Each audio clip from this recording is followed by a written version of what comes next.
आज ही Doubtnut app download करें। Doubtnut पर होगा अब आपके सभी मैथ्स, केमिस्ट्री, फिजिक्स और बायोलॉजी डाउट्स का सफाया। बस अपने क्वेश्चन की फोटो खींचो, उसे क्रॉप करो और तुरंत वीडियो सोल्यूशन पाओ। Download now. यहाँ पर हमें बोहर इफ़ेक्ट को करेक्टली डिफाइन करने वाला या एक्सप्लेन करने वाला स्टेटमेंट चूज़ करना है। अब बोहर इफ़ेक्ट में हम असल में बात करते हैं हीमोग्लोबिन के साथ गैसेस की बाइंडिंग की।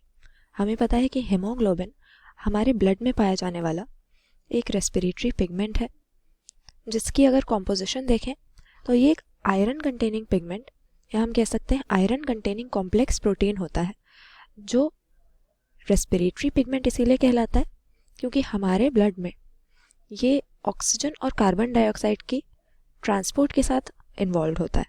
तो हम देखते हैं कि इन दोनों के साथ ही बाइंड करने के लिए इसके पास अफिनिटी होती है। तो ऑक्सीजन के साथ जब हीमोग्लोबिन बाइंड करता है तो हम इस कॉम्प्लेक्स को ऑक्सी हीमोग्लोबिन कहते हैं, और कार्बन डाइऑक्साइड के साथ बाइंड करेगा तो हम इसको कहेंगे कार्ब अमीनो हीमोग्लोबिन। लेकिन इन दोनों कॉम्प्लेक्स की फॉर्मेशन आपस में रिलेटेड है, क्योंकि बोहर इफेक्ट में हम यही एक्सप्लेन करते हैं कि किस तरह से अगर PCO2 ज़्यादा है, यानी कार्बन डाइऑक्साइड की कॉन्सेंट्रेशन या इसका पार्शियल प्रेशर अगर ज़्यादा है, तो इसकी इंक्रीज्ड कॉन्सेंट्रेशन ऑक्सी हीमोग्लोबिन की फॉर्मेशन को या एसोसिएशन को फेवर नहीं करेगी।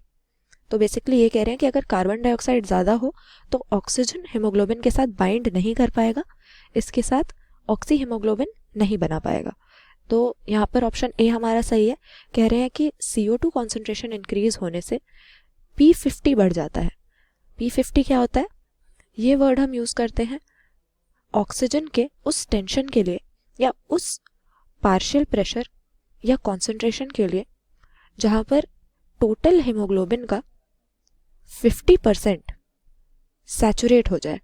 तो 50% सैचुरेशन अगर जल्दी होगी मतलब हीमोग्लोबिन की अफिनिटी बढ़ी हुई है ऑक्सीजन के लिए, और अगर P50 ज़्यादा है मतलब हीमोग्लोबिन को सैचुरेट होने में देर लग रही है और उतनी अफिनिटी नहीं है, तो P50 का बढ़ना यानी अफिनिटी का या ऑक्सीजन और हीमोग्लोबिन का बाइंड होना डिक्रीज हो जाना। तो ये हमारी स्टेटमेंट सही इसीलिए हो गई क्योंकि कार्बन डाइऑक्साइड बढ़ा तो ऑक्सीजन और हीमोग्लोबिन बाइंड नहीं कर पाए, और P50 या फिर हमारे ऑक्सीजन के साथ हीमोग्लोबिन की सैचुरेशन इंक्रीज हो गई।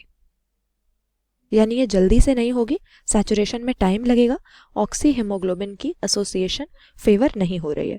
तो बोहर इफेक्ट को यहाँ पर सही से डिफाइन किया गया है। क्लास 6 से 12 से लेके नीट, IIT, JEE मेंस और एडवांस के लेवल तक 10 मिलियन से ज्यादा स्टूडेंट्स का भरोसा। आज ही डाउनलोड करें डाउटनेट ऐप या व्हाट्सएप कीजिए अपने डाउट्स 8400 400 400 पर।